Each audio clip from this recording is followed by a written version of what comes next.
You are listening to the Hiking Radio Network, where we talk the walk with shows by hikers, about hikers, for everybody.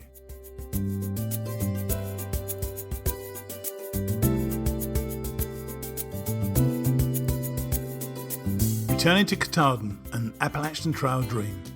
Have you ever dreamt of hiking the AT? Bruce Matson did, so we're going to follow him every step of the way.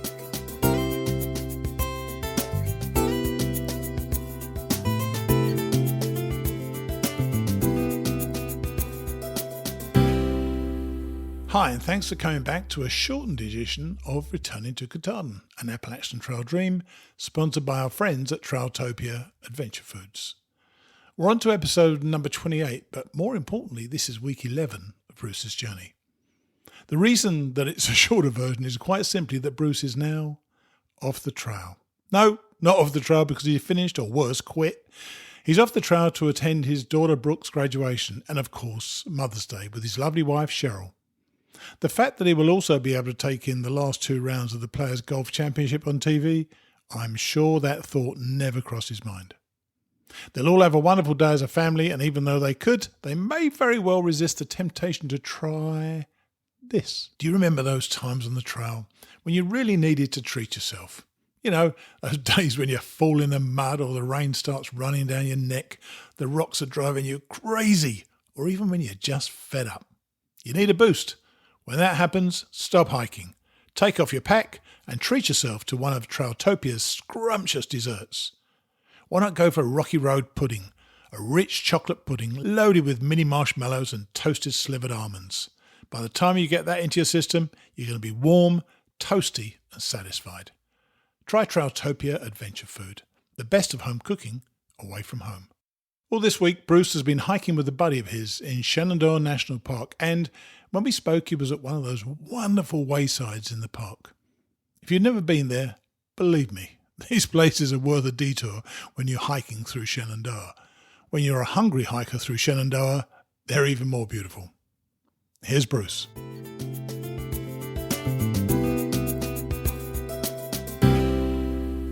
Hey, Steve. Hey, Bruce, how are you? I'm good. Good. It sounds good as well. Even better. Where are you now? I am at the Skyland. All right. Is that one of the places you get calorie overload regularly? Yeah. As you know, I think you remember this week I've been hiking with one of my buddies from Richmond. Yeah. And promised him a bed on his fourth night. So this is night 4, and there's actually a motel here. So we in and actually have some rooms, and we're going to have a real dinner tonight. Oh, cool. How's he doing so far? He's hanging in there. He's pretty fit. He worked out a lot to carried around a 30-pound bag of seed in his pack and did some 13-mile hikes. And he said, "There's nothing to get this." This kind of reminds me of what you often said. He goes, "There's nothing to get you ready for this." It's been harder than he expected. Totally.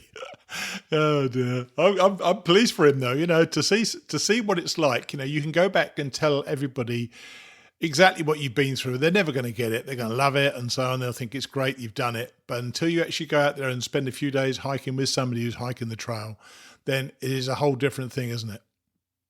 Yeah, no question. It's great for me because he'll go back and tell my 10 best friends, and it'll make it sound a little more credible.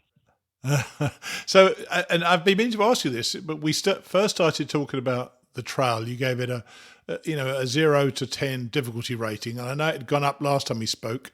Is that maintained at, I think you said 7.5 or 8 last, or maybe even 8.5? How difficult is it at the moment? Yeah, I think that's exactly right. I think I was thinking 7, and it turned out to be an 8. I don't think it's been tougher. Of course, you get seasoned and fit to do it. Yeah. But I think I think the theme for this week, as you'll recall, is and I have heard this, but the Shenandoah has just been fantastic. It's we got blessed with incredibly good weather, a little warm at times, but mostly fantastic. The trails are the best. The grading of the trails is the best. Yeah. And I hate to tell even my buddy, um, I've really been downplaying this. I said, but these are the easiest hikes we've had. And what sort of mileage are you doing with him?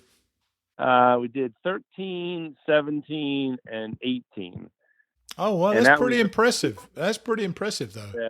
yeah, just as he did get to a wayside yesterday and get a ride for the last 5 miles and let me finish on my own. We were trying to string together certain destinations, and we knew that 18-mile day was going to be a bruiser, and I didn't mind at all that he got a little ride for the last 4 or 5 miles into Right. Big Meadows. So you're teaching him bad habits already. Then he's been yellow blazing already, has he? That's right. That's right. So what exactly were your? I know for me, my first impressions of the Shenandoahs weren't terribly positive. I thought it seemed overgrown, but within about half a day, it was magnificent there, wasn't it? Yeah, and of course, being that the southern Shenandoah is only an hour and a half from Richmond, I'm Yeah. pretty familiar with the Shenandoah generally. Not only did I do about 70 miles, I did 70 above and below Rockfish Gap, Right. but and I certainly did a bunch in the southern Shenandoah this fall. And then, throughout college and living in Virginia, you do go to Shenandoah, even if it's for a day hike. So I'm really pretty familiar with it, even if I haven't been on most of the trails in the middle and northern sections. Yeah, and there are quite a few day hikers I seem to remember on Shenandoah. Absolutely. Been very busy with day hikers and weekend hikers. And of course, as you know, we've got the campgrounds and the waysides, and you cross the Blue Ridge Parkway, Skyline Drive pretty frequently. So Yeah, it is a different feel. I think part of what you may have been referring to. definitely, There's a real different definitely. feel that you're not out in. It's hard to call some of this wilderness, but this certainly Yeah. isn't wilderness because you're so in touch with cars and a road and other people frequently. Yeah, but the variety of the trail is what it's all about as well. You can certainly get some quiet parts in Shenandoah as well. But I know that there were times when I was walking with about 20 different people, just wandering along, and there were tons of people around, and particularly around the waysides as well, obviously. Yeah, I think you're right. Today I had the thought was, you hear people talk about the Virginia blues sometimes, and I guess the Virginia blues, I don't know exactly what the Virginia blues are, other than maybe, the novelty's worn off, and this getting up every morning and hiking 15 or 20 miles is kind of getting old. But I think in a lot of ways, the Shenandoahs have a chance to sort of re-energize. Just if you look at the Shenandoahs differently, they're so much fun. There are some magnificent views. It's fun to be able to have the famous blackberry milkshakes and have a hamburger. And I found that the day hikers are pretty educated hikers, and they want to know what you're doing, and they really sort of give you a pep talk about if you're doing through hike. They're like, that's so great. They know what a through hiker is, and they're interested in your hike. So I think if you just take it for what it is, a different experience, I think it has a way of chasing the blues away in a sense because it is different. So if there's a sameness that adds to the blues, I would embrace the different and maybe the more civilized nature of the Shenandoah as just a different experience, but one that's different enough and gives you, like tonight, a roof over your head and a cheeseburger. Nice. Do some things that the town visits give you too, in terms of a different experience and a sort of a different way to re-energize. But I always thought the Virginia blues were because you go through Georgia, it takes several days to do, and you get there and you feel that's quite an accomplishment to get in North Carolina. Then you go through in and out of Tennessee and North Carolina, and you're doing pretty well, and then you've got another one off you've checked another one off, then you check off, eventually you check out of North Carolina, you're in Tennessee, then you get into Virginia, and you're there for about a month and a half. It's endless. It's about a Yeah, quarter of the trail, and I think that's what the Virginia Blues are. Is you haven't checked off another box on your states, and you've still got all these states to go. You can't wait to get to the next one. I guess. Yeah. But I'm over 900 miles now. Yeah, I'm I checking know. off. Amazing. That part of it is still pretty encouraging when you're Oh yeah. you I'm almost halfway. That's right. And you still haven't hit Pennsylvania yet. And I'll tell you what. Yeah. Let me guarantee you, you're going to be going through Pennsylvania for the first 20 or 30 miles. You think, well, this is nowhere near as bad as they said, and then it is. It's just as bad as they said, only much more. The rocks Uh, are they are endless. They are. How are your shoes holding up? Because if you're somewhere in need of changing your shoes, do it now because you're definitely going to yeah, need to change them during Pennsylvania. yeah, that's interesting you say that because I got 800 miles on my oboes, and of Yeah, course they're cool. they're they're heavier than trail runners, but as you Yeah. know, I've been pretty happy with them. I had a great opportunity to have because I was close to Richmond. I actually had a friend bring a few items out to me 5 days ago, knowing that tomorrow night I will be Friday I'll be back in Richmond to, Right. heading for the graduation at Yeah. North Carolina. And so I knew I had a 5-6 day week Yeah. where if I made any bad decisions, I could reverse them. So literally, I have actually hiked with the new shoes the last 3-4 days. All right. Um, they're much more of a trail runner than the heavier low boot. Oh, have you I don't noticed? Have you noticed a difference in the weight then? I have.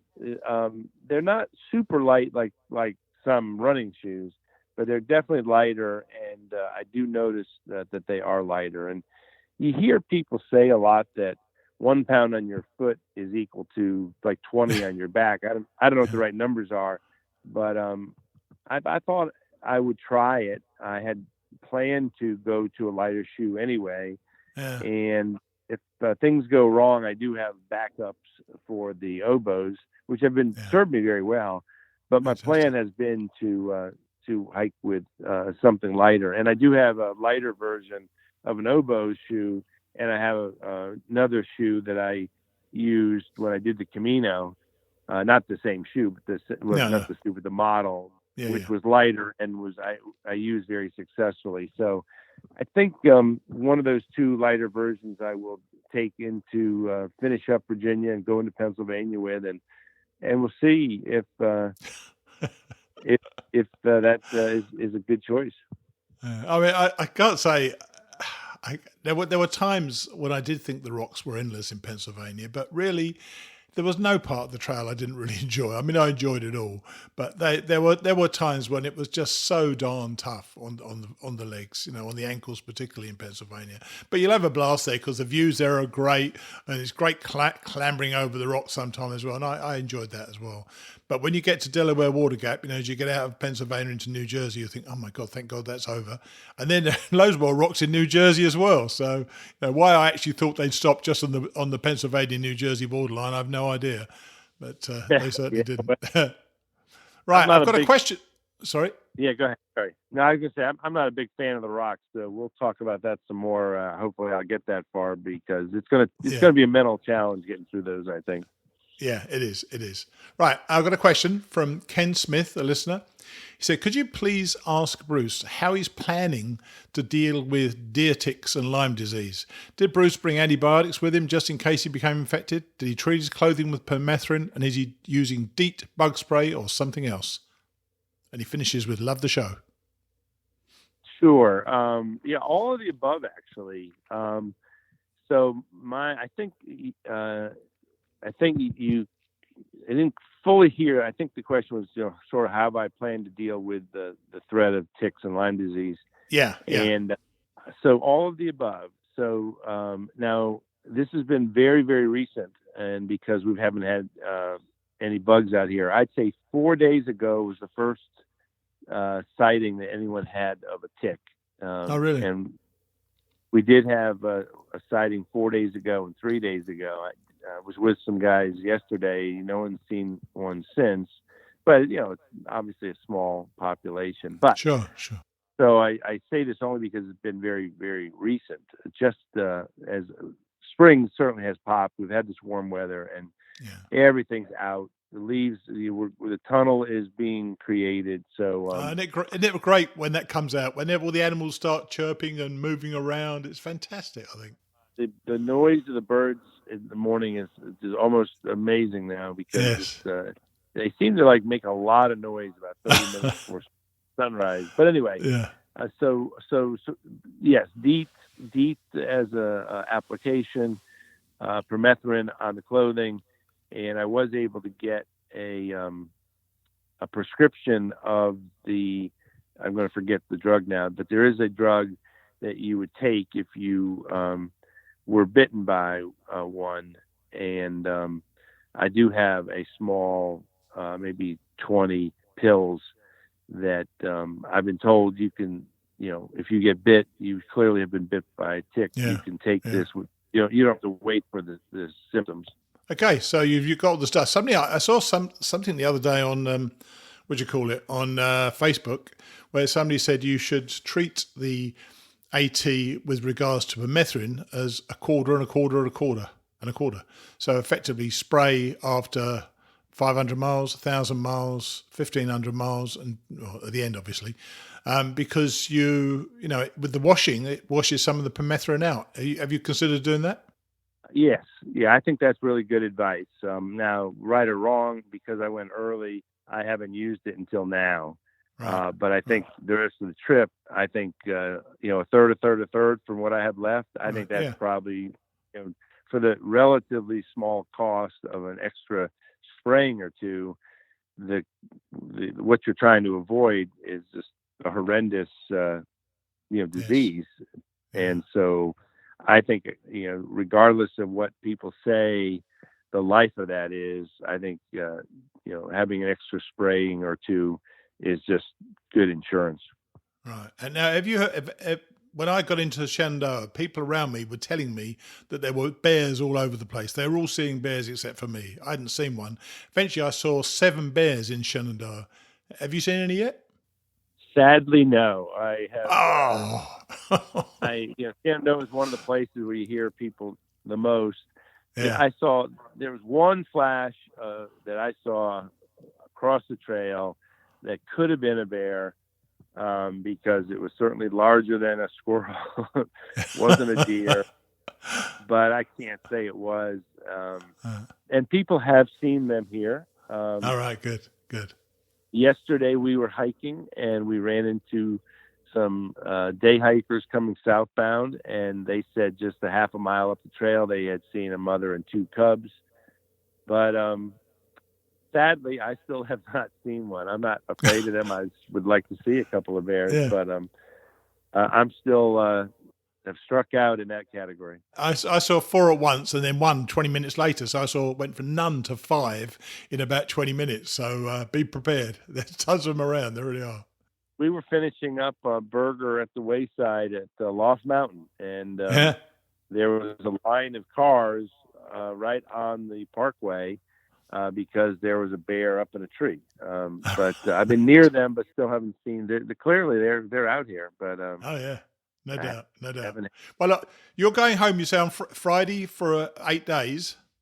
That's right. Maybe 7, maybe 6, but 6 to 8 days. Yeah. What it might be nice to do then is to catch up early next week. Probably we'll make this just the one. It's been about 17, 18 minutes. That's fine. We'll make this this show, and then what we could do next week. Why don't we just recap that first 900 miles and just go through things? You think about it, and we'll go through a kind of recap of where you are after 900 miles. Oh, I think you have plenty of things to talk about here. That's a good idea. I'm sure.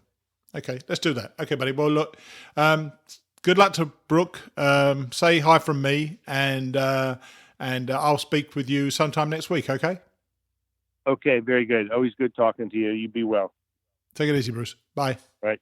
Yeah, bye-bye.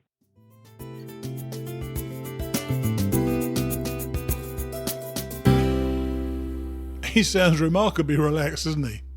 Thanks to Ken Smith for his ticks question. This is apparently quite an issue this year, and as you heard, as you would have expected, Bruce has planned for the eventuality. Ken, please send me your address so that Trailtopia can send you some delicious meals. As you also heard, we both had our idea of what the Virginia Blues actually are. I wonder, do any of you have your own theories? Let me know by emailing me at steve@mightyblueontheat.com.